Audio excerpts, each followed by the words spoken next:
ومن سيئات أعمالنا من يهده الله فلا مضل له ومن يضلله فلا هادي له أشهد أن لا إله إلا الله وحده لا شريك له تقريرا به وتوحيدا وأشهد أن محمدا عبده ورسوله أما بعد اللهم لا سهل إلا ما جعلته سهلا وأنت تجعل الحزن إذا شئت سهلا Allahumma inna nas'aluka hubbaka wa hubba man ahabbaka wa hubba amalin yuqarribuna ila hubbika birahmatika ya arhamar rahimin amin ya rabbal alamin.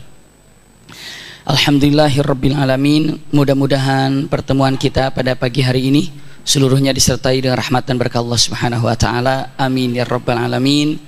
Kesempatan yang sangat berbahagia ini insyaallah kita melanjutkan akhir daripada perang Uhud. Iya, akhir daripada perang Uhud itu seperti apa?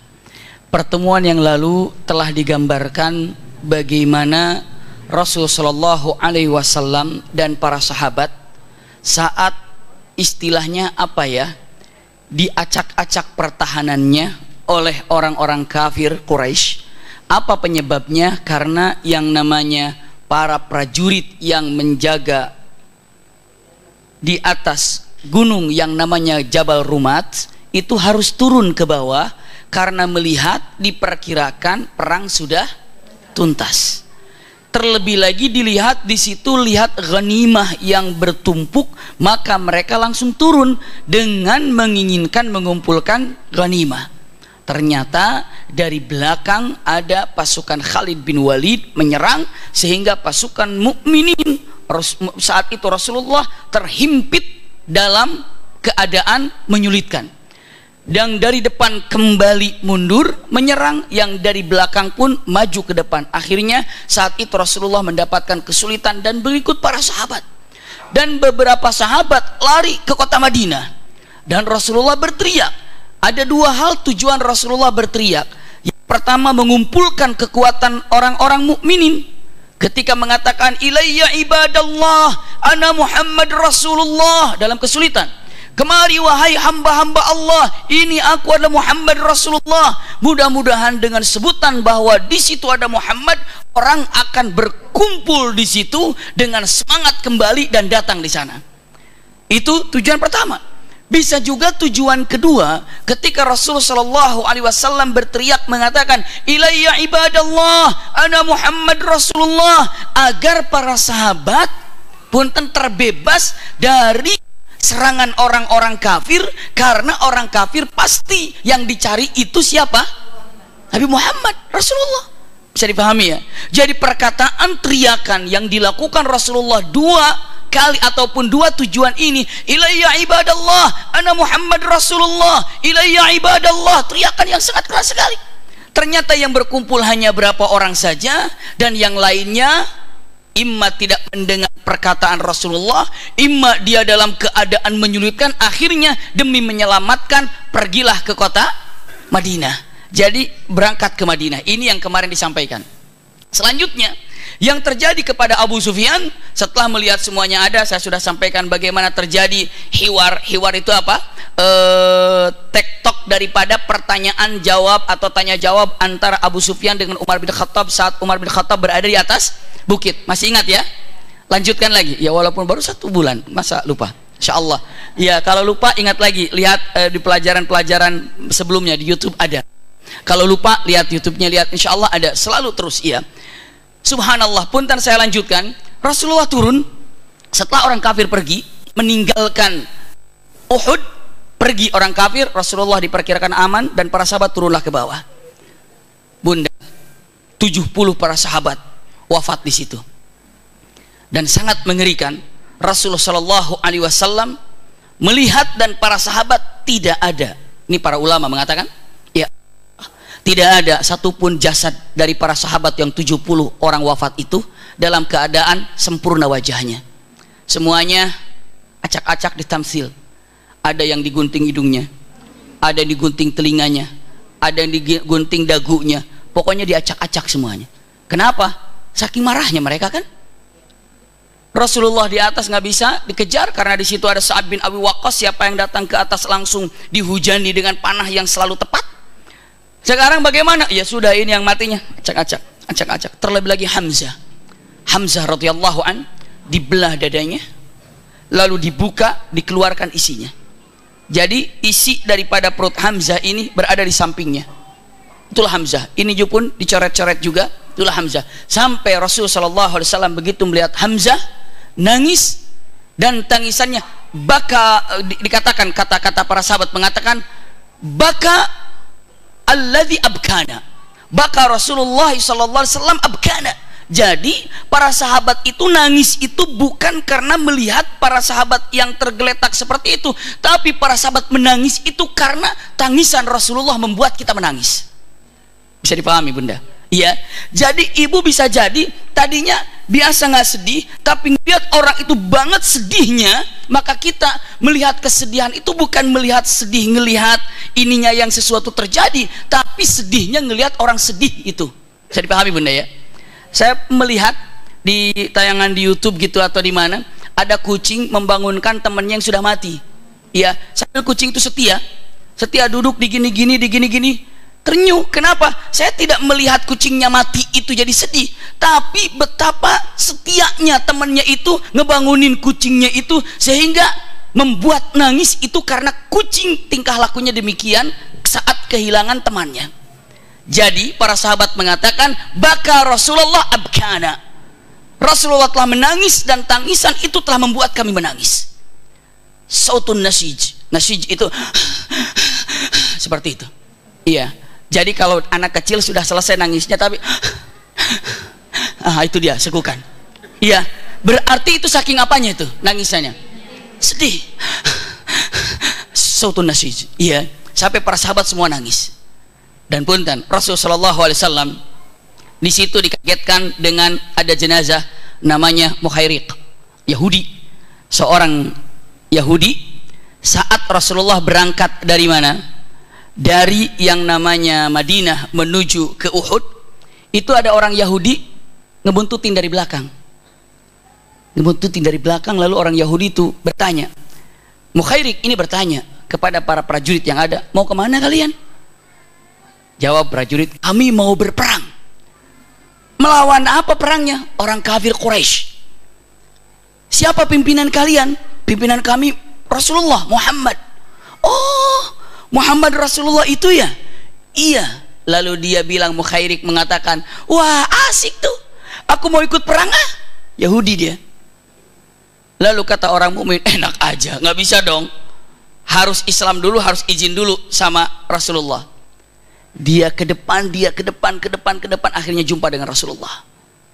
Ya Muhammad, masih bilangnya ya Muhammad. Ya Muhammad, izinkan aku ingin berperang bersamamu. Rasulullah apa yang kau inginkan berperang denganku? Dalam kabar-kabar yang kami terima, kalau mati berperang bersama Nabi itu akan mendapatkan sorga. Aku ingin berperang bersama Nabi dan ingin membela Nabi, dan aku ingin menjadi ahli sorga, makanya aku perang bersama Nabi. Izinkan aku ingin berperang bersamamu. Masya Allah. Lihat Bunda, apa yang dikatakan oleh Rasulullah SAW, saya akan mengizinkan kamu berperang dengan syarat syahadat, bersaksi kalau Allah itu adalah satu-satunya, la ilaha illallah, dan bersaksi kalau Muhammad itu adalah utusan Allah, aku utusan Allah. Mukhairik bertanya mengatakan, hanya itu saja syarat kami berperang? Iya. Dia jawab, apa susahnya begitu? Asyhadu an la ilaha illallah wa asyhadu annaka Muhammadan abduhu wa rasuluh. Boleh perang? Boleh. Begitu syahadat langsung ikut dalam berperang. Dalam peperangan sudah tuntas semuanya. Rasulullah SAW melihat jenazah yang ada, semua para sahabat melihat, ini jenazah siapa? Nggak ada yang kenal, karena baru Islam, sudah wafat di situ. Sahabat, ini jenazah siapa nih? Seolah-olah agak terkucilkan. Ini kayaknya salah deh ini kayaknya salah nih. Tiba-tiba Rasulullah dilaporkan, ya Rasulullah, ada seorang jenazah kami tidak mengenalnya, bukan dari Aus, bukan dari Khazraj, dan bukan dari Muhajirin. Langsung Rasulullah katakan, Mukhairik mungkin. Coba lihat, begitu dilihat dia sudah wafat. Dan Rasulullah katakan, ayyuhan nas. Ini hiburan buat Rasulullah sambil linangan air matanya. Beda air mata tadi, memang kesedihan. Ini juga sedih, tapi ada bahagianya. Kenapa? Dengan lihat Rasulullah sifatnya. Begitu dia ini wafat, Mukhairik ini, Rasulullah kata, ayyuhan nas, man arada ayyanzura ila ahlil jannah walam yasjud walau sajdah fanduruh. Hai semuanya, jika kalian ingin melihat seseorang di ahli sorga dan dia belum pernah sholat sekalipun, itulah orangnya. Kapan dia sholat? Hari itu Islam, hari itu perang, hari itu wafat. Man arada ayyanzura ila ahlil jannah. Siapa di antara kalian yang melihat, yang ingin melihat ahli sorga, yang sekarang ini di sorga, yang sekarang ini dijemput oleh para malaikat rahmatnya, maka lihat orang ini, dia masuk sorga walaupun dia belum pernah sholat. Masya Allah, kalau Allah ingin menjadikan seorang menjadi ahli jannah, jadilah seperti itu. Gembiralah kita mendapatkan iman yang Allah berikan kepada kita. Masya Allah, ini Mukhairik, terkenal nama ini, cuma kita baru tahu hari ini.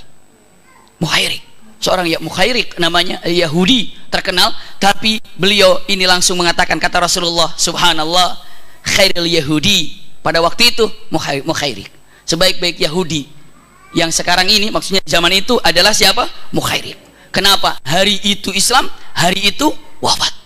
Masya Allah, ini hiburan yang membuat Rasulullah SAW gembira. Kenapa? Karena Rasulullah SAW kalau melihat ada orang lalu beriman, lalu Islam, gembira Rasulullah. Kenapa? Karena orang ini pastinya jaminan untuk menjadi ahlul jannah. Ada satu lagi, seorang dikumpulkan seorang laki-laki namanya Qazman. Qazman itu adalah yang ikut dalam berperang dalam Uhud bersama Rasulullah. Tapi begitu jenazahnya diangkat, Jibril kasih tahu, ya Rasulullah, ini Qazman jangan disatukan sama. Kenapa? Jawabannya, karena Qazman ini mampir ke neraka dulu. Qazman mampir ke neraka.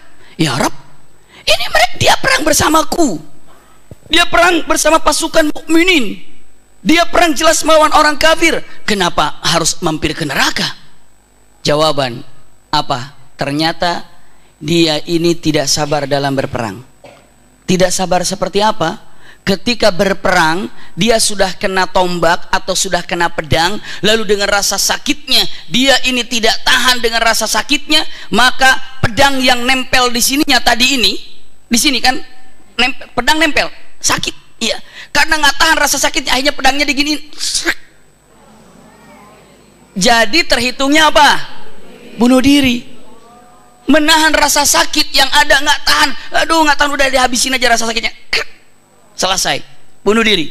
Iya, maka punten, dia mampir ke neraka. Punten bunda, maka Islam tidak pernah mengenal yang namanya mujahid bunuh diri, itu tidak ada. Sampai diramaikan bawa bom masuk ke mall, bawa bom masuk ke mana, tidak ada. Iya, apalagi dalam tempat suasana yang namanya di Indonesia ini adalah banyak orang kafir zimmi, maksudnya adalah orang kafir yang memang dilindungi, berada dalam undang-undang, bertetanggaan dengan orang kafir, mereka juga dilindunginya. Kenapa? Yang harus diperangi itu adalah orang-orang kafir yang berada di medan perang. Iya, tapi semua adalah tempat perang sebenarnya, hanya perangnya berbeda-beda. Sekarang misalnya kalau di Indonesia perangnya pakai apa ini? Mungkin pakai bagaimana caranya menghilangkan ketidaktahuan di antara umat Islam. Jadi perangnya itu adalah memerangi kejahiliahan. Perang kita ini memerangi rasa malas, memerangi rasa pelit, memerangi hawa nafsu yang ada, sehingga kita ini punten. Kemarin waktu kita gambarkan di Pasutri, masih ingat ya? Hari Sabtu itu saya sampaikan, hari Sabtu ya, Pasutri yang dulu itu hari Sabtu itu saya sampaikan, hilatus syaitan, ternyata syaitan ini, iblis ini punya teman baik di hati kita. Apa teman baiknya? Hawa nafsu. Karena hawa nafsu itu teman baiknya iblis. Yang membuat iblis masuk dalam tubuh ini adalah karena temannya mempersilahkan iblis masuk ke dalam jiwa ini. Apa temannya? Siapa temannya dalam hati ini? Siapa? Hawa nafsu. Hawa nafsu ammaratun bisu, inna nafsala ammaratun bisu. Na'udzubillah. Jadi Islam tidak mengenal yang namanya bunuh diri atau tidak. Iya. Kecuali kalau misalnya dengan mengatakan saya melakukan ini, insya Allah saya bebas, insya Allah ini bisa, saya bisa menyelamatkan. Tapi qadarullah wafat di sana, nggak ada masalah. Itu bukan niatnya bunuh diri. Tapi kalau bomnya ditempel di sini, itu niatnya sudah apa itu? Udah pasti bunuh diri kalau itu mah. Jadi sekali lagi, Islam tidak pernah mengenal yang namanya mujahid, bunuh diri itu tidak. Iya. Jadi kalau yang namanya bunuh diri, bukan, itu bukan bagian daripada yang jihad sebenarnya. Iya. Bisa dipahami bunda? Nanti kita gambarkan kalau ingin dalam makna mujahid atau syuhada kita gambarkan. Namun Qazman mampir ke dalam neraka karena apa? Karena bunuh diri, ketidaktahanannya apa yang dia rasakan. Ada yang namanya Qazman. Na'udzubillah. Mudah-mudahan kita bisa bersabar apapun yang kita rasakan. Sebenarnya bunda, rasa sakit yang kita miliki baik itu lahir ataupun batin sebenarnya pengangkat derajat dan penutup daripada kesalahan kita. Sakit bisa sakit badan. Sakit badan karena sakit, namanya sakitnya itu flu, apa sakitnya mungkin kolesterol atau sakit apa saja, itu sebenarnya adalah menghapus daripada apa? Dosa. Iya. Ataupun sakit hati yang diderita, itu pun juga sama, pengangkat derajat, bisa jadi penghapus dosa, asal kita ikhlas dan bisa menempatkannya di tempat yang tepat. Saya lanjutkan. Saya sudah gambarkan dulu Abu Dujana. Saya juga sudah gambarkan namanya Handhalah ibnu Amir yang dimandikan oleh malaikat. Masih ingat ya? Masya Allah. Selanjutnya bunda, punten, Rasulullah SAW melihat jenazah demikian sudah dikuburkan dan mereka tanpa dimandikan dibungkuskan karena namanya syuhada, syahid. Langsung, wah, Masya Allah, sudah selesai semua dikuburkan tuntas.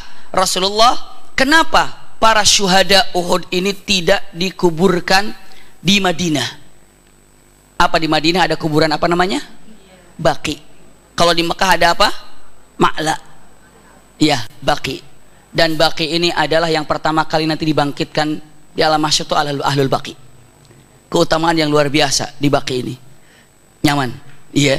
Ibu, bapak atau bunda yang pernah melihat Baqi, Masya Allah luar biasa. Yang belum pernah semoga bisa merasakan ziarah ke Baqi. Ya Arab, nikmat. Ngelihat para sahabat wafat di situ, dikuburkan di situ, Masya Allah, melihat luar biasa makam-makam para syuhada, para sahabat itu biasa saja. Tapi kadang-kadang di sini makam itu bagaimana coba? Tembok, bangunan, semuanya tidak boleh bunda. Istilahnya apa?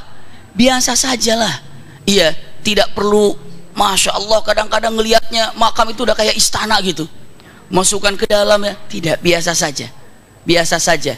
Jadi hanya dengan batu mungkin, lalu ada tandanya di situ kalau ini adalah makam, sebenarnya sudah cukup demikian. Iya. Saya lanjutkan lagi. Nah, kenapa para syuhada Uhud tidak dikuburkan di Madinah? Padahal saat itu bunda, para sahabat sudah ngangkat beberapa jenazah untuk dibawa ke Madinah. Tiba-tiba Rasulullah katakan, "Oi semuanya yang telah membawa jenazah keluarganya untuk dikuburkan di Madinah, kembali. Kita kuburkan semuanya di Uhud saja. Kita kuburkan semuanya di Uhud saja." Maka semua para sahabat yang sudah dalam setengah perjalanan balik. Yang sudah tengah perjalanan kembali. Seperempat perjalanan kembali. Bunda, kenapa harus kembali lagi dan dikuburkan di Uhud? Karena nanti keluarganya ngelihat keluarganya wafat, jenazah itu ada, mendingan kalau utuh. Nah kalau diacak-acak begitu makin apa nanti? Makin sedih. Maka daripada itu, daripada bikin sedih melihat di sana, sudah di sini saja kuburkan. Maka dikuburkannya di Uhud. Di Uhud. Rasulullah SAW selesai menguburkan, kembali ke mana? Madinah. Dan mu'dzam itu artinya terbanyak para sahabat. Diperkirakan bunda 80% sahabat cedera semuanya, luka semuanya. Ada yang kena pedang, ada yang kena panah, ada yang kena tombak, ada yang kena gorosan. Pokoknya tidak ada sahabat, istilahnya gini, paling banyak sahabat yang datang ke Madinah setelah berperang itu semuanya luka, semuanya terluka. Itulah datang. Begitu sampai ke kota Madinah, waduh, keluarganya menyambut nama-nama yang kembali ke Madinah hanya dengan tangisan, sedih. Rasa-rasanya tidak ada di kota Madinah rumah yang tidak ada tangisan. Semuanya rumah di kota Madinah pada waktu itu dihiasi dengan tangisan. Ada yang ayahnya meninggal, ada yang istrinya meninggal, ada yang suaminya meninggal, ada yang ayahnya meninggal, anaknya meninggal. Pokoknya demikian, nangis semuanya. Tangisan. Itulah kejadiannya. Orang-orang kafir, maksudnya orang-orang munafik. Apa orang-orang munafik bilang? Nanti ada dalam ayatnya. Kata orang munafik bilang gitu, lagian ngapain ke sana? Coba ngikutin kami balik di Madinah, nggak ikut perang, selamat. Karena orang munafik kan 300 balik lagi kan? Masih ingat kan? Kata Abdullah bin Ubay bin Salul, ngapain coba kalian berangkat? Coba kalau nurut sama kami, duduk di sini kan enak, nyaman. Lagian nggak taat sih sama Rasul, makanya maunya perang itu di Madinah, nggak di luar. Nih gara-gara kalian sendiri sih jadi begini. Kata siapa? Orang munafik. Lagi sedih, digituin, kira-kira mau ngapain tuh sama orang itu? Waduh, punten bunda. Iya, adab kalau bunda nanti ada takziah ya, nggak usah lama-lama bunda. Kalau nggak diperlukan mah datang takziah, ikut belasungkawa, mendoakannya, pulang lagi, selesai. Kadang-kadang dijadiin mungkin kursi baik saja disiapkan. Kalau nggak kepentingan mah udah nggak usah duduk-duduk lagi di situ, udah keluar aja. Kenapa? Jangan-jangan saya sering lihat ini lagi takziah yang disiapin duduk-duduk di luar tuh malah ketawa di luar itu. Pernah gak gitu? Nah, itu dia. Ngobrol-ngobrol, hahaha, ketawa-ketawa. Gimana perasaan yang berkabung, yang baru kehilangan ibu dicintainya, bapak dicintainya, yang suami dicintainya, istri yang dicintainya, anak dicintainya, lagi berkabung ngelihat ketawa-ketawa. Kurang beradab. Iya, kurang bagus. Makanya datang hanya jangan pergi ya bu ya, saya lagi sedih banget nih ibu, yang bisa nenangin hati saya, silakan duduk situ. Iya, pada beberapa saat waktu yang memang tidak mengganggu kepentingan bunda atau kewajiban bunda, duduklah untuk menghiburnya, menyampaikannya, nasihat-nasihatnya. Masya Allah. Kalau misalnya ibu lagi berkabung, tiba-tiba yang datang itu ikut sedih, kesedihan bunda terpancar di dalam wajah teman bunda dengan mengatakan turut bela sungkawa, sambil teman itu juga meneteskan air matanya ke kita karena kesedihan itu, bahkan mendoakan orang yang kita cintai, semoga almarhum diterima iman Islamnya, soleh dia itu, baik, saya tahu, tenang ke hati ini. Makanya itulah salah satunya. Iya, jangan berita datang akhirnya mati juga, astagfirullahaladzim. Itu bukan takziah itu namanya. Iya, tidak. Jadi yang bagus bahasanya, doakan yang baik seperti itu. Ini takziah ini kadang-kadang udah aneh-aneh datang takziahnya. Datang takziah, datang sebentar kembali, kecuali kita diperlukan, duduklah sejenak di sana. Doakan almarhum, doakan almarhumah, kita disuruh duduk karena ada sesuatu hal, duduklah. Kalau tidak ya kita balik lagi. Udah bukan jadi tempat ngerumpi lagi, subhanallah. Dan nggak perlu ditanya lagi. Udah meninggal, udah selesai. Gimana sih wafatnya itu? Nangis lagi. Gimana itunya? Kok bisa ya? Gimana? Udah, sudah selesai. Nanti terulang lagi. Ya, sudah selesai, sudah, kecuali kalau kita diperlukan. Ya bunda ya. Nah, Rasulullah begitu datang ke kota Madinah, ngelihat semua rumah menangis. Kenapa disedihkan? Rasulullah juga sedih. Tapi ya, wajar. Hati bersedih wajar, mata yang mengeluarkan air mata wajar. Tapi yang tidak wajar itu adalah an-niyahah. Apa niyahah itu? Meratap, raung-raung. Meratap itu nggak boleh. Saya nggak meraung-raung, cuma apa? Cuma ngerobek-robek buku, meratap. Iya, saya nggak meraung-raung, cuma mukul-mukul wajah, sama meratap. Jadi punten, yang diharamkan, yang tidak boleh itu adalah bukan meneteskan air mata karena sedih, bukan karena sedih hati, bukan, tapi meratap itu yang tidak boleh. Rasulullah mengatakan, innalil aini la tadma', setiap mata berhak untuk meneteskan air mata. Wa innalil qalbi la tahzan, setiap hati berhak untuk sedih. Wa innali firaqika, untuk putranya, wa innali firaqika ya Ibrahim la mahzunun. Ini ketika Ibrahim putranya Rasulullah wafat. Dan perpisahanku denganmu wahai anakku Ibrahim membuat aku sedih. Lalu Rasul mengatakan, innal jenazah, sesungguhnya jenazah itu la yu'adzibu bidam'il ain. Jenazah ini tidak diadab karena tetesan air mata. Jenazah juga tidak diadab dengan hati yang sedih, tapi jenazah itu diadab dengan lisan. Maksudnya meratap. Bapak kenapa meninggal sekarang dong Pak? Itu kreditnya gimana? Belum tuntas. Itu mah kacau itu. Meratapnya. Ataupun meratap, kenapa sih mesti anak saya duluan? Bukan anak tetangga. Anak saya mah soleh. Itu meratap juga. Mengkenapakan termasuk meratap. Iya. Menghujat Allah itu naudzubillah meratap juga. Astagfirullah. Jadi seperti itu, hati-hati ya. Ataupun punten, yang namanya saya pernah menggambarkan makna daripada wafat. Masih ingat? Kalau tidak ingat nanti kita akan ulang lagi di pelajaran yang akan datang. Istilahnya perjumpaan ruh kita dengan Allah Subhanahu wa taala itu indahnya seperti apa. Tapi saya sampaikan, punten Bunda.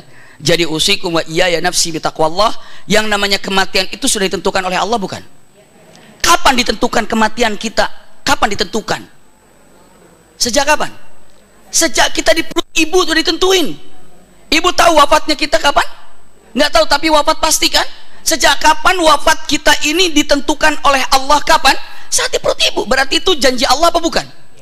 Janji Allah tanggal sekian akan wafat. Adapun penyebabnya Allah yang tahu. Begitu wafat di waktu yang telah ditentukan oleh Allah, punten, karena ini janji Allah, jangan sekali-kali mengungkit-ngungkit masalahnya. Ini gara-gara dokter kayaknya nih. Ini gara-gara salah ininya nih. Ini gara-gara coba ke sana ya, coba begini. Gak usah. Gak usah. Tapi yang namanya setan tetap aja ngebisikin. Coba dulu kalau ayah kamu nggak begitu, pasti nggak begini. Coba kalau dulu ayah, suka kadang-kadang begitu. Udah selesai. Ya, coba yang nganterin makanan itu bukan anak kamu, nggak bakalan celakaan motor sampai begini. Ya nggak bisa. Qadarullah semuanya. Bisa dipahami Bunda ya. Jadi jangan sesekali dengan menyatakan ini coba kalau begini, coba kalau, emangnya kita yang ngatur. Kalau dia tadi tuh nggak berobat ke sana, dia akan sehat? Nggak tahu kan? Apakah dia kalau dibawa ke sini akan dia sembuh? Nggak tahu. Jadi itu qadarullah. Selesai Bunda.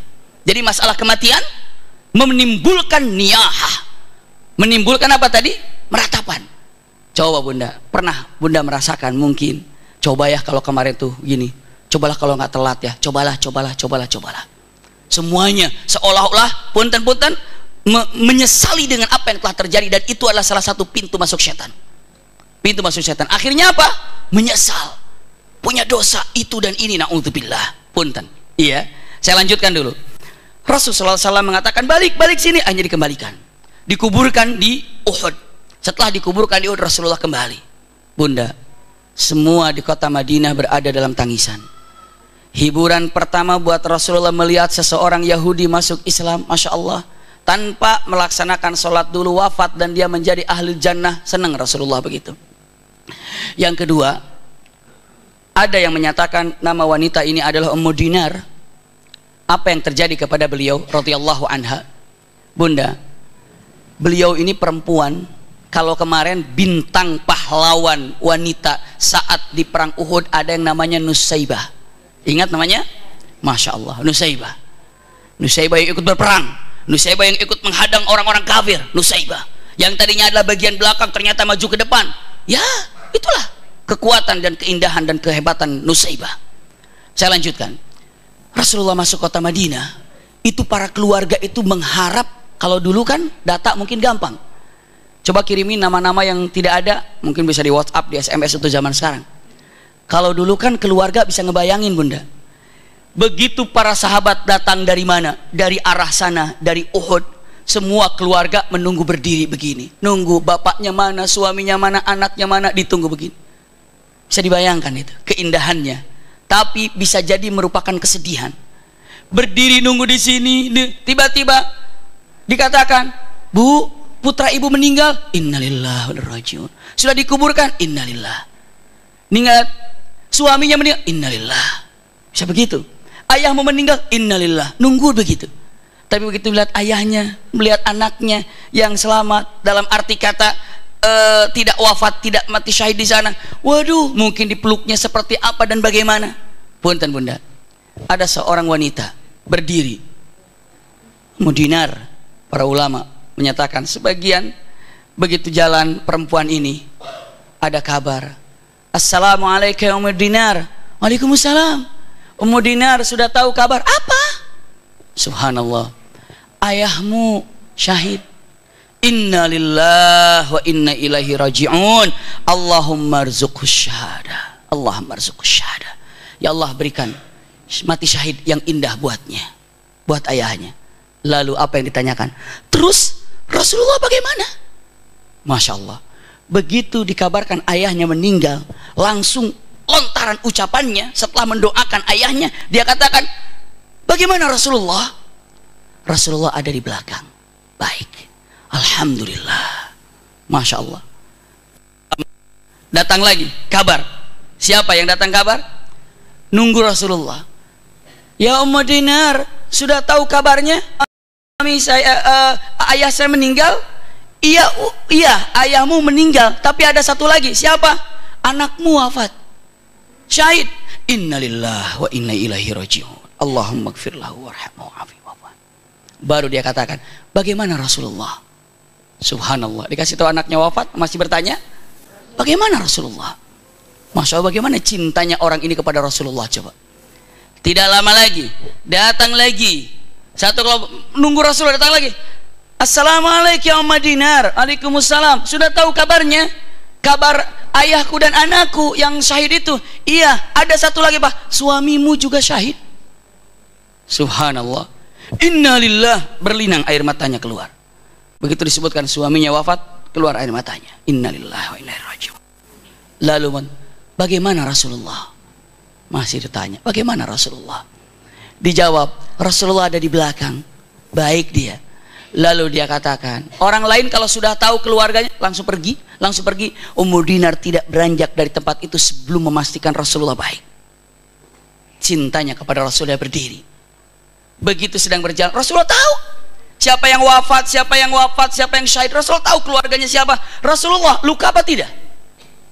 Rasulullah luka di bagian kepalanya, luka juga di bagian gerahamnya, dan dalam keadaan menahan rasa sakit duduk di haudaj. Haudaj itu artinya di di unta yang ada saungnya, itulah Bunda. Kalau ibu pernah lihat di Arafah itu ada unta pakai saungnya begitu ya, ada kuhnya di situ, ataupun haudaj namanya pasnya. Rasulullah berada di situ, di haudaj tersebut, dan tertutup rapat haudaj itu, dan Rasulullah bersandar demikian di atas unta karena lelah, capek, sakit, diam. Rasulullah, untanya berjalan. Ummu Dinar melihat itu untanya Rasulullah. Berlalu untanya Rasulullah, Ummu Dinar mengatakan, ya Rasulullah, a'anta bi khairin ya Rasulullah, engkau baik-baik saja kan ya Rasulullah, engkau baik-baik saja kan ya Rasulullah. Rasulullah dalam keadaan langsung terbuka.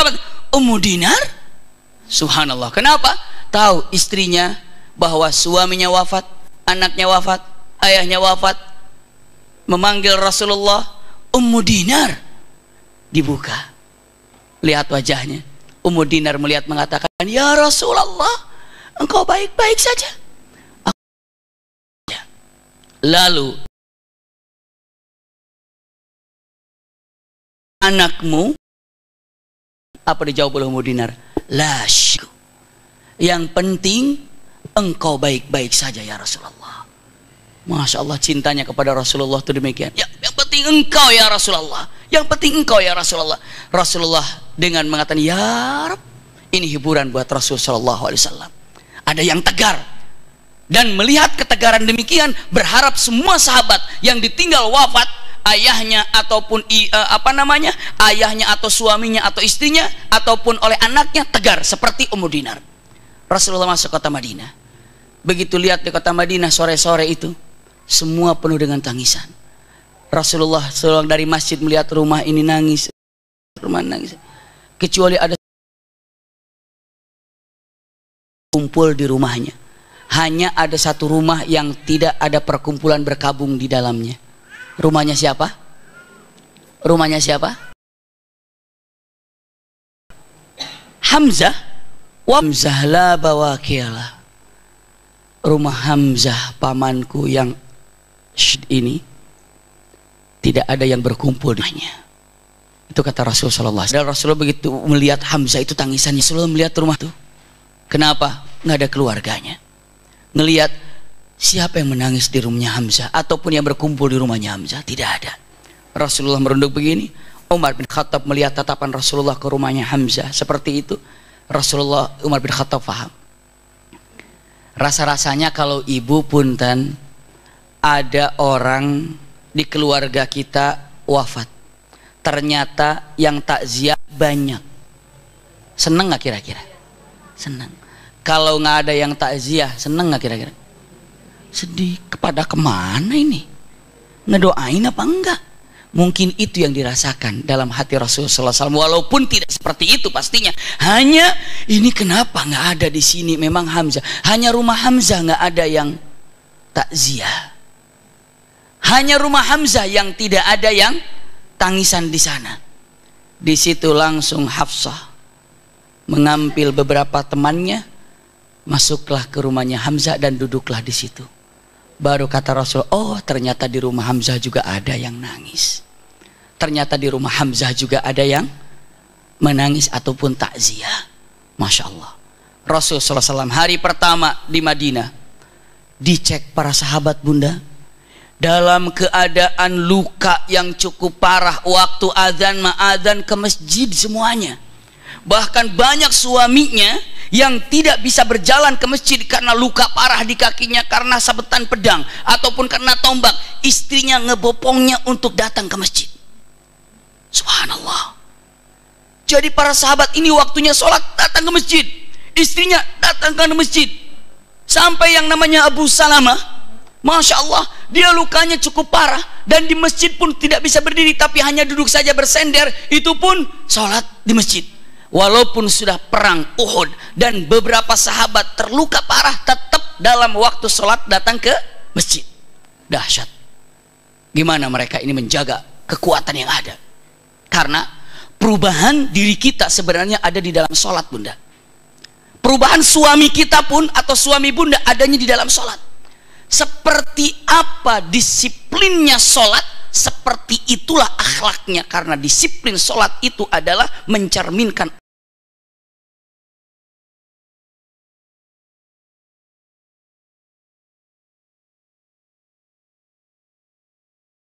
akhlak seseorang. Inna sholata tanha anil fahsyai wal munkar. Yang dapat merubah seseorang itu adalah sholatnya, dan yang dapat merubah dunia adalah manusianya. Dunia bisa dirubah dengan manusia, dan manusia bisa dirubah dengan sholat. Maka sebarkan di dunia ini sholat. Bisa dipahami bunda ya? Jadi kalau ingin merubah Indonesia ini, sholat pentingnya di situ. Kenapa? Karena dengan sholat itu merubah manusianya, dan manusia itu akan merubah dunia ini. Masya Allah. Ini pentingnya. Maka dikatakan hati ini akan menjadi imam bagi tubuh ini.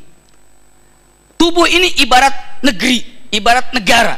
Lalu hatinya adalah manusia. Manusianya sholat maka negerinya baik. Manusia tidak sholat negerinya nggak baik. Walau bagaimanapun sholat ini adalah ukurannya. Sampai Rasulullah sebelum wafatnya, as-salatu as-salah as-salah, gitu kan? Abu Bakar sebelum wafatnya pun sholat amanahnya. Hanya sholat yang dapat merubah pribadi seseorang. Coba aja bunda, disiplin sholat. Perubahan itu ada di dalam jiwa ini. Coba paksakan untuk selalu di awal waktu sholatnya. Saya lanjutkan. Hari pertama, hari kedua, hari ketiga. Simpan Rasulullah cerita ini di kota Madinah. Hari pertama, hari kedua dalam keadaan boleh dikatakan berkabung ya berkabung. Kita sekarang pindah ke Abu Sufyan yang sedang berjalan menuju kemana? Menuju kemana Abu Sufyan? Ke Mekah. Habis dari mana? Habis dari Uhud. Ngapain di Uhud? Alhamdulillah masih nyambung. Iya. Jangan habis apa dari Uhud? Piknik. Wah itu kacau ya. Habis perang bunda. Iya. Dari Uhud Abu Sufyan habis perang. Bunda tahu dalam perjalanan baru sampai di Abwa. Cukup jauh Abwa ini dari Madinah. Itu tiba-tiba beberapa orang termasuk Khalid bin Walid bertanya kepada Abu Sufyan, Abu Sufyan, kita ini kan baru perang melawan Muhammadiyah. Iya, kita menang apa kalah? Jawab, ya menang. 70 orang kafir, 70 temannya Muhammad mati semuanya. Bahkan kita cincang-cincang, kita menang lah. Lalu ditanya, kaidah perang menang itu biasanya dua. Satu, pimpinan merekanya mati, atau kita dapat ghanimah. Iya kan? Sekarang kata Khalid bin Walid, Muhammad masih hidup nggak? Abu Sufyan, masih. Abu Bakar, Umar juga masih hidup, berarti pimpinan mereka masih ada. Terus kita dapat ghanimah nggak? Enggak. Nggak dapat ghanimah apa-apa.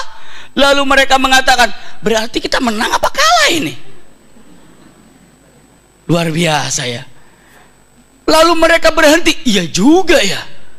Nanti begitu datang ke Mekah ini, bertanya orang-orang ataupun seluruh kabilah Mekah bertanya, seluruh kabilah Arab bertanya, perangnya menang apa enggak? Menang. Udah mati pimpinannya, Muhammadnya belum. Abu Bakar enggak, Umar enggak, masih hidup, masih hidup. Terus dapat ghanimah, rampasan perang enggak, itu dapat apaan? Berarti nggak dapat apa-apa. Baru ngeh mereka itu, iya ya. Jadi gimana? Balik lagi, ayo balik lagi. Mumpung apa? Mumpung Madinah dalam berkabung kesedihan yang luar biasa, mumpung pasukannya dalam keadaan cedera parah, maka sekarang kita tidak perlu janjian di luar, tapi tembus ke jantung pertahanan Madinah. Pasukan kita masih 3.000, masih kokoh, masih kuat, masih luar biasa. Kalau kita tembuskan ke Madinah, hancur Madinah dan kita kuasai. Jangan tanggung-tanggung. Padahal kemarin itu mikir gitu Khalid bin Walid sama siapa, Abu Sufyan, kenapa begitu dari Uhud kita malah balik ke Mekah ya? Nggak lanjut ke Madinah saja. Kalau lanjut ke Madinah kira-kira bagaimana itu? Rasa-rasanya gitu ya. Demikian. Tapi qadarullah, lihat, dibegitukan oleh Allah Subhanahu wa taala. Ya lupakan, tidak ada jatuh gitu apa pinggirnya nggak tring, nggak begitu gitu. Tring itu apa ya? Nggak, saya bingung jawabnya. Nggak terbersit pikiran bahwa masuk ke Madinah, nggak ada bayangan apa-apa. Akhirnya mereka, oh kita balik lagi yuk, kita balik lagi, ayo kita balik lagi. Semuanya dari 3.000 pasukan itu sepakat untuk kembali, sepakat untuk menyerang, tapi untuk memperkuat diri istirahat di Abwa.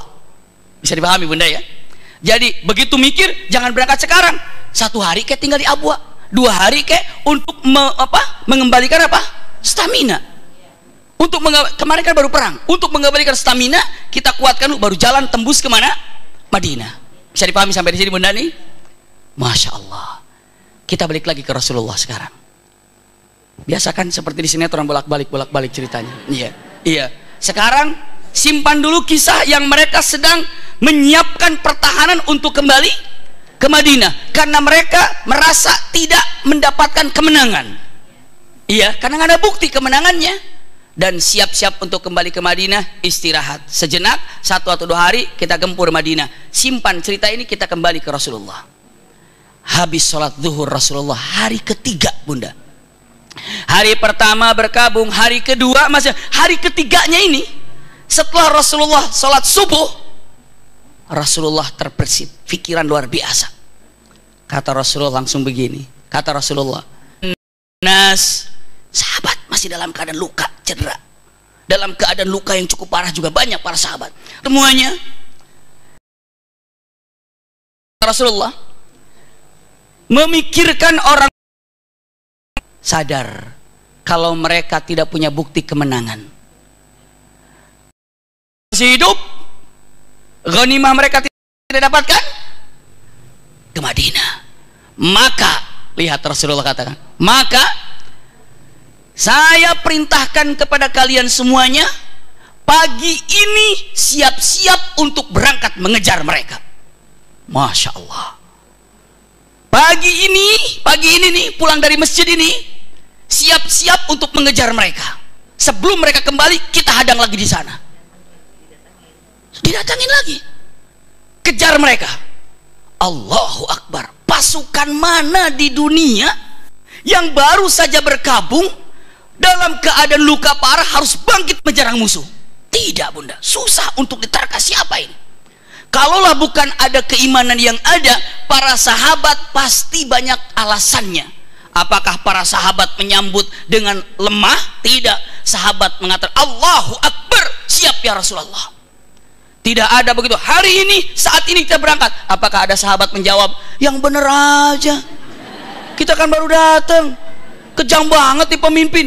Enggak. Atau dibilang dengan mata, angkat tangan, ya Rasulullah, saya masih cedera, izin ya? Nggak ada izin. Ini mah subhanallah, mau ngaji aja nya susah banget. Iya, mau kajian repotnya banget, sulitnya banget.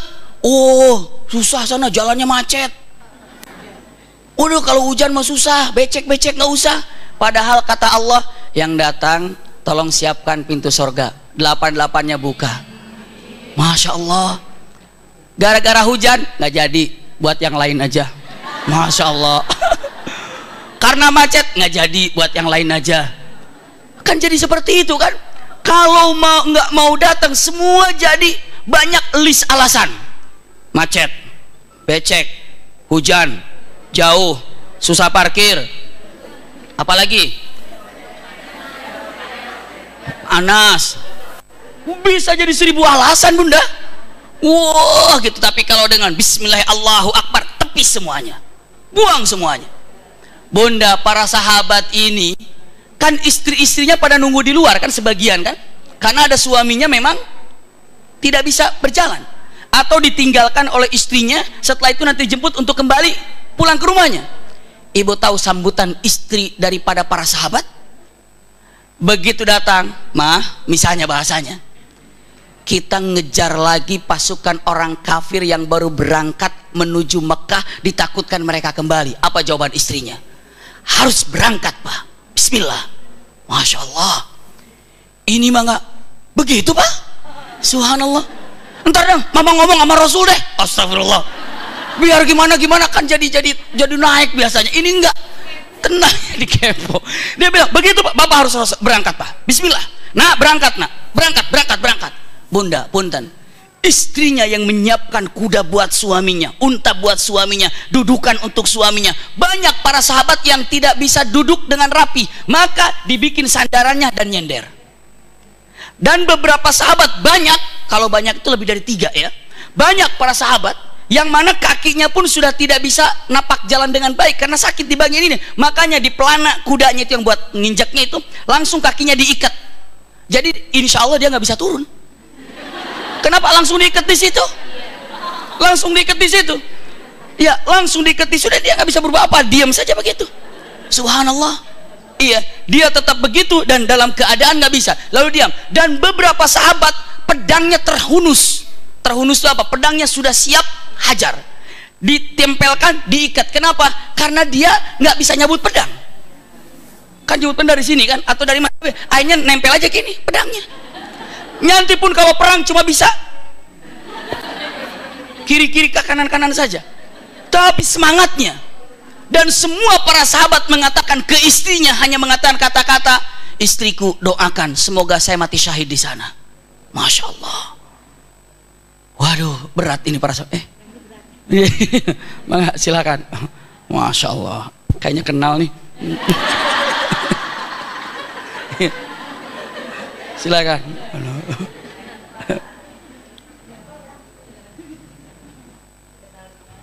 Kenal di mana? Iya ini sebelum saya nikah sama dia bisnis kelapa itu tuh. Pertama kali mau ke rumahnya kan, lagi manjat kelapa dia tuh. Waduh, enggak, dia gini awalnya. Katanya masih AA dulu manggilnya. Dikit aja. A katanya, kalau lagi panas-panas mau minum apa? Dulu AA manggilnya. Terus bilang mau apa ya? Mau kelapa muda nggak? Mau. Di depan ada tukang kelapa muda, kirain mau pesan ke situ. Sebentar katanya. Naik ke pinggir, naik. Saya kira dia mau beli gitu, naik kelapa. Saya bengong aja, ini salah saya. Ambil kelapa gitu, hajar tuh, sambil minum juga. Ini kok begini banget. Tapi itu yang paling uniknya begitu, senangnya ya. Iya. Mancing hobinya, ngambil ikan di gitu, apa namanya, dikecerik gitu ya, kayak jala gitu. Wah udah, jadi bener-bener nih, makanya ya apa yang saya hobi, masalah hobi dia suka, panah dia suka, tembak-tembakan dia suka gitu. Cuma kalau futsal nggak suka lari katanya dia. Saya lanjutkan, punten. Sampai di mana tadi? Jadi ke sana larinya. Gara-gara lewat sih tadi ya. Nah, masya Allah, punten. Benar-benar, subhanallah, ini yang namanya para sahabat ini. Naik ke atas, diangkat, bahkan punten bunda, dinaikkan ke kuda, dinaikin kemana lagi, dinaikin ke kuda, dinaikin ke unta. Itu masya Allah, itu sama istri diangkat, duduk. Bahkan mereka tidak mau memperlihatkan cedera di depan Rasulullah. Bagaimana caranya? Bunda tahu dudukan gitu kan, pakai kayu kita dudukannya kan. Jadi langsung kayu itu disimpan di baju di dalam, jadi nggak kelihatan dudukan, jadi kelihatannya tegap aja, padahal mah ditopang sama kayu. Iya, kelihatannya megang pedang aja, padahal tangannya begini aja, pedang nempel. Iya, subhanallah, seperti itu kira-kiranya dengan keadaannya. Beberapa saking apanya ini, beberapa sahabat dalam keadaan terluka, dan semua para sahabat, masya Allah, kokoh, kuat, luar biasa. Jalanlah. Sekali lagi, semua mendukung perjuangan ini, jalan. Berjalan sampai ke Hamraul Asad. Masya Allah. Kemana bunda sampainya? Hamraul Asad. Saya sampaikan di sini. Begitu sampai di Hamraul Asad, kira-kira cukup jauh dari kota mana? Dari kota Madinah. Sudah duduk di sana. Para sahabat duduk. Masya Allah. Para sahabat yang di unta nggak turun-turun, memang nggak bisa. Diam aja di unta. Yang di kuda yang bisa turun-turun, tapi pasti yang lainnya pada membantu. Iya. Subhanallah, orang-orang kafir, mereka itu tetap memandang mata-mata untuk selalu lihat pantau ke Madinah. Begitu orang kafir melihat rombongan yang cukup banyak dari mana? Dari Madinah menuju arah kemana? Keluar Hamraul Asad, bingung siapa ini. Lalu mereka ini langsung bertanya-tanya, siapa mereka, siapa mereka, siapa mereka. Maka dilihat kibarannya bendera Rasulullah. Mata-mata itu langsung kembali kemana? Kembali ke Abu Sufyan. Dia katakan, Abu Sufyan, Abu Sufyan, kita kalah. Kalah apa? Kalah gerak cepat. Mereka sudah datang. Kaget Abu Sufyan. Kata Abu Sufyan, jangan-jangan itu bukan punya Muhammad. Itu punya Muhammad. Yakin itu punya Muhammad.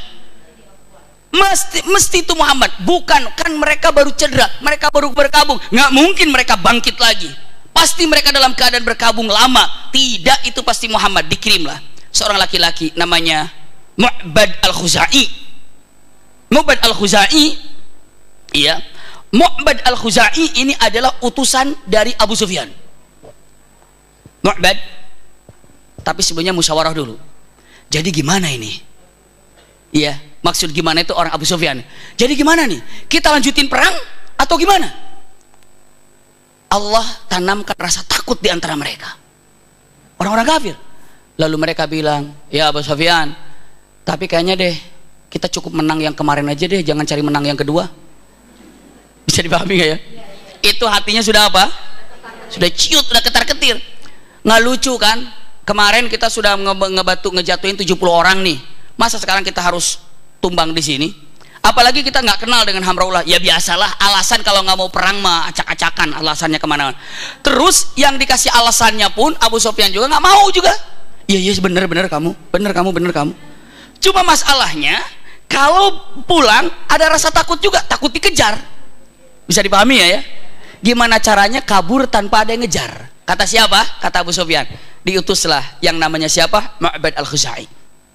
Mu'bad, datang kamu ke sana, bilangin nggak usah capek-capek ngejar kami yang datang ke Hamraul Asad, dan bilangin kita sudah istirahat full, kita sudah mendapatkan medad ataupun tambahan untuk menyerang kalian, maksudnya kepada pasukan Muhammad, tunggu saja. Maka yang namanya Mu'bad al-Khuzai datang dengan kudanya dengan beberapa orang. Rasulullah melihat itu adalah utusan orang kafir. Rasulullah berteriak, tapi dengan teriakan penuh semangat, tapi pelan, penuh dengan kasih sayang. Para sahabatku, kata Rasulullah, ada orang kafir, pasukan Abu Sufyan mengutusnya. Jangan memperlihatkan loyo, jangan memperlihatkan rasa sakit, perlihatkan wajah yang garang, gagah, galak. Maka semua para sahabat yang tadinya begini, begitu orang kafir, semuanya matanya tajam semuanya. Bahkan yang punya pedang udah digini. Mungkin yang punya kumis udah. Oh nggak ada. Pokoknya ngeliatin apa itu? Ngeliatin kegagahannya, matanya. Semua matanya tertuju kepada utusan. Coba lihat kalau seandainya saya duduk di sini, terus ibu memandang wajah saya itu dengan pandangan yang kayak marah gitu. Mungkin saya dari tadi tahu sih ya, ibu yang namanya mungkin begitu. Ngelihat sini matanya melotot, ini melotot, ini melotot. Bayangkan ini utusan datang ke siapa? Ke hadapan Rasul Shallallahu Alaihi Wasallam.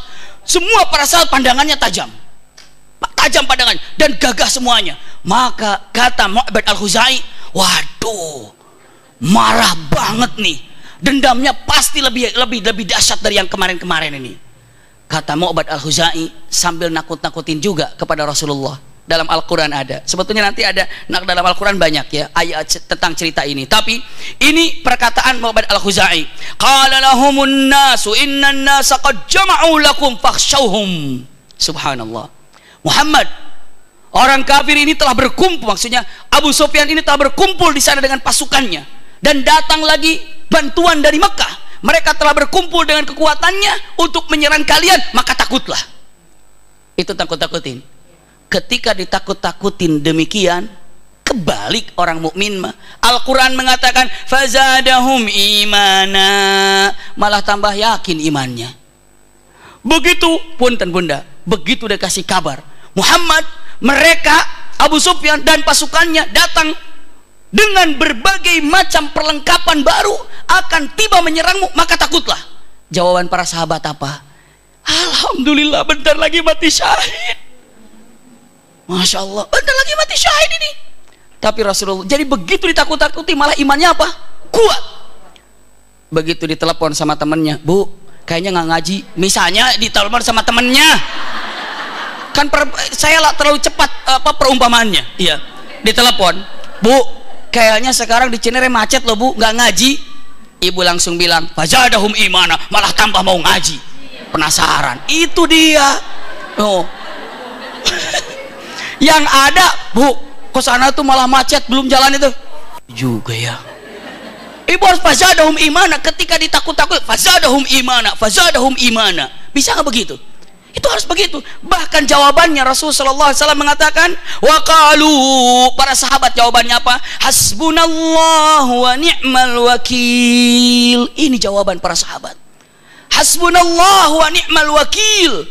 Masya Allah, cukuplah Allah sebagai wakilku, cukuplah Allah yang akan menjadi wakilku, cukuplah Allah yang akan menjadi sandaranku. Masya Allah, bersandar bukan kepada siapa, cukup Allah. Aku bersandar kepada Allah, semuanya akan jadi beres. Berita apapun yang bunda terima yang memungkinkan, menyakitkan, mengagetkan, jawaban bunda yang paling tepat adalah hasbunallah wa ni'mal wakil. Bisa dipahami bunda ya? Misalnya dia mengatakan, mah, bapak ketipu nih sama fulan, hasbunallah wa ni'mal wakil. Iya, apa saja bapak ketipu, berapa sekian, apa sih salah, jangan begitu. Mama mau udah dari itu, pokoknya harus apapun yang terjadi. Ibu bapak ke dokter, begitu kata dokter, bu maaf, ini ibu punya penyakit ini dan cukup parah. Jawaban pertama, hasbunallah wa ni'mal wakil. Seperti itu bunda. Iya, apapun dilakukan. Saya mau proses ini, mau bikin ini, waduh bu, proses ini mah semuanya susah sekarang. Ini antrinya juga luar biasa. IKTP ini jadi IKTP lagi. Iya. Ini lagi susah misalnya karena ini yang itu belum jadi misalnya, yang bulan Agustus saja belum dapat misalnya, apalagi bulan Januari, Februari belum dapat. Jawaban kita hasbunallah wa ni'mal wakil. Jangan bilang nggak tahu nih pemerintahnya sekarang mah, jangan begitu juga. Yang pertama diucapkan hasbunallah wa ni'mal wakil. Bisa dipahami bunda? Apapun niat baik kita ketika ditakut-takuti oleh siapapun, ibu nggak perlu takut. Bahkan fazadahum imana, fazadahum imana. Mau melakukan apa? Mau melakukan fazadahum imana. Masya Allah.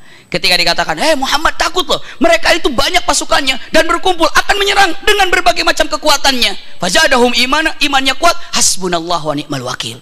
Saya lanjutkan sedikit lagi. Langsung Rasulullah mengatakan, jadi para sahabat, kita nggak perlu maju nunggu di sini. Mereka akan datang.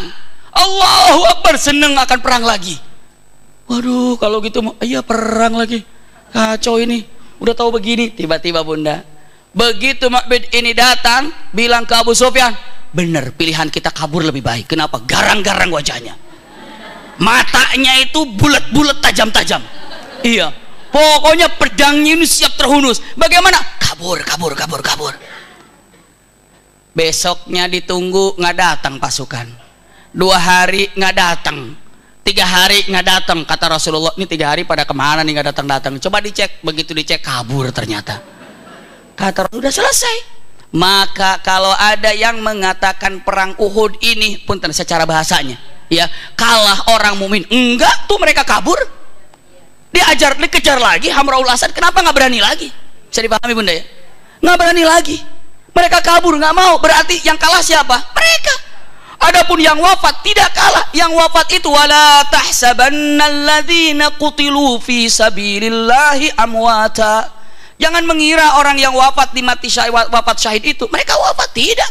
Bal ahya, mereka itu hidup, iya. Bal ahya, mereka itu hidup, mendapatkan kenikmatan di sisi Allah Subhanahu wa taala, yurzaqun, diberikan kebahagiaan, rizki yang sangat indah. Jadi mereka yang wafat mati syahid itu nikmat. Punten, begitu tahu para sahabat bahwa mereka sudah kabur, nggak datang, kecewanya para sahabat mengatakan, ya udah di depan mata mati syahid ini, udah di depan mata mati syahid ini. Subhanallah, begitu dipastikan tidak ada, kembali ke Madinah, para keluarganya sudah menunggu, ternyata nggak ada apa-apanya. Maksudnya apa? Nggak ada perang lagi. Datang ke Madinah, itu orang munafik mencibir lagi. Kata orang munafik, ngapain lagi tadi keluar segala, percaya lagi sama Muhammad. Itu orang munafik. Orang munafik mah bunda ngeri. Apapun yang terjadi diomongin, kita baik diomongin, kita enggak jelek juga diomongin. Iya, semuanya diomongin. Kecuali kalau kita jelek sama-sama dia baru nggak diomongin. Iya, pokoknya kalau kita soleh diomongin, kita jauhin maksiat diomongin. Pokoknya seperti itu. Itu orang munafik tuh ngeri sekali. Maka usikum wa iyaya nafsi bitaqwa, dari dulu orang munafik tuh ada. Dan orang munafik tuh ngeri sekali. Tinggallah di kota Madinah. Di kota Madinah antara Uhud ada satu perang lagi, Khandak. Antara perang Uhud dan perang Khandak ada beberapa kejadian. Di antaranya antara perang Uhud dan Khandak, Rasulullah mengutus satu orang untuk menyelesaikan nyawa seseorang orang kafir. Karena bahaya nyawa itu, selesaikan. Iya. Lalu diantaranya lagi Rasulullah mengutus seseorang kemana? Ke Habasyah untuk meminang Ummu Habibah. Rasulullah, kenapa? Karena orang Muslim, orang mukmin yang hijrah dari Mekah masih ada di Habasyah. Di situ masih ada di Habasyah, dipimpin oleh siapa? Ja'far bin Abi Thalib. Maka di situ orang-orang yang tinggal di sana, aduh, kalau di Madinah mah enak ya, ada Rasul, ada keluarganya. Maka Rasulullah, kalian adalah keluargaku, jangan takut. Dilihat ternyata suami daripada Ummu Habibah wafat. Rasulullah mengutus seseorang, Amr ad-Dumri, mengatakan berangkat ke sana, pinang untukku Ummu Habibah. Dipinanglah oleh Rasulullah Ummu Habibah di sana. Kenapa? Biar begitu di sana, punten, orang-orang yang ada di sana ternyata nggak dilupakan oleh Rasulullah. Ini ada Ummul Mukminin di sini, simpan di sana. Masya Allah. Menikahnya di sana juga ada Zaid bin Harithah dengan Zainab binti Jahsh. Pernikahan yang cukup berbeda kebiasaan. Makanya untuk menikah harus cek dulu, dia itu dari kalangan mana, kita dari kalangan mana, kira-kira sama-sama nggak ya idenya. Jangan misalnya Masya Allah istrinya profesor, doktor, luar biasa, otaknya di mana cerdas sekali, punten, ternyata mendapatkan suaminya sebetulnya nggak ada masalah sih, ternyata punten bahasa Indonesia aja nggak bisa misalnya, berarti kurang apa namanya, kurang pas, nanti nggak nyambung. Iya, makanya sesuaikan ketika mau ta'aruf. Penting ta'aruf itu kan, ta'aruf penting. Gimana ekonominya? Ah, sama kita nggak terlalu jauh. Gimana pendidikannya? Ah, sama nggak terlalu jauh. Gimana kebiasaannya? Ah, sama nggak terlalu. Jadi nantinya apa? Nyambung.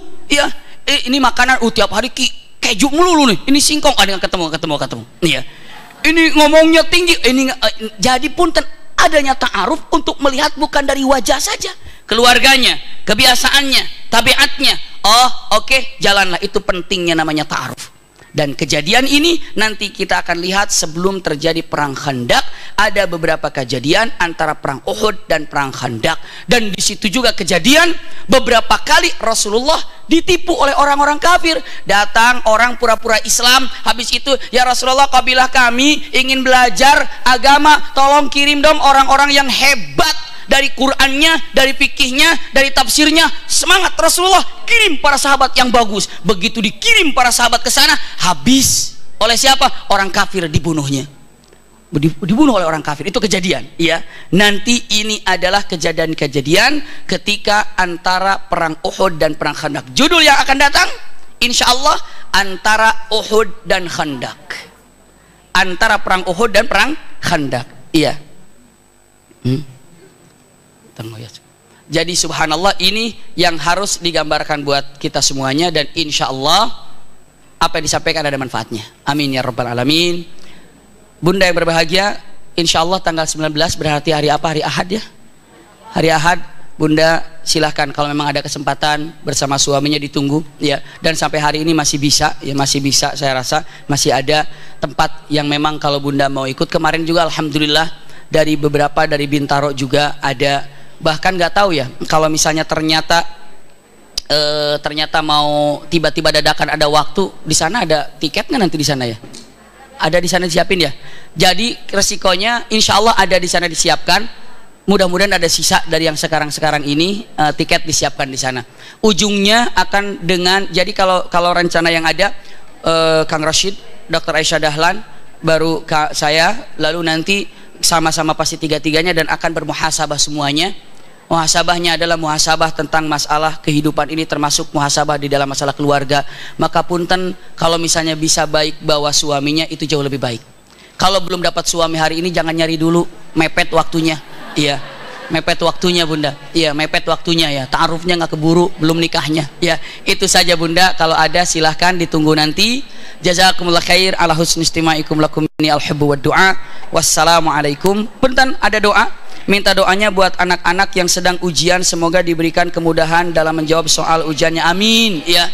Ini ujian di dunia bisa dirobah-robah, tapi ujian di akhirat udah nggak bisa robah-robah. Pertanyaan yang paling berat itu man rabbuka man nabiyuka itu. Maka dengan amal-amal soleh, semoga bukan hanya pertanyaan di dunia yang bisa dijawab oleh anak-anak kita dalam ujiannya, tapi ujian yang hakiki ketika di alam barzakh, anak-anak kita pun bisa menjawabnya, termasuk kita semuanya. Amin ya rabbal alamin. Rabbana atina fid dunya hasanah wa fil akhirati hasanah wa qina adzabannar. Subhana rabbika rabbil izzati amma yasifun wa salamun alal mursalin walhamdulillahi rabbil alamin. Jazakumullah khair ala husni istimaikum lakum minni al-hubbu wad du'a. Wassalamualaikum warahmatullahi wabarakatuh. Subhanakallahumma wa bihamdika asyhadu an la ilaha illa anta astaghfiruka wa atubu ilaika walhamdulillahi rabbil alamin.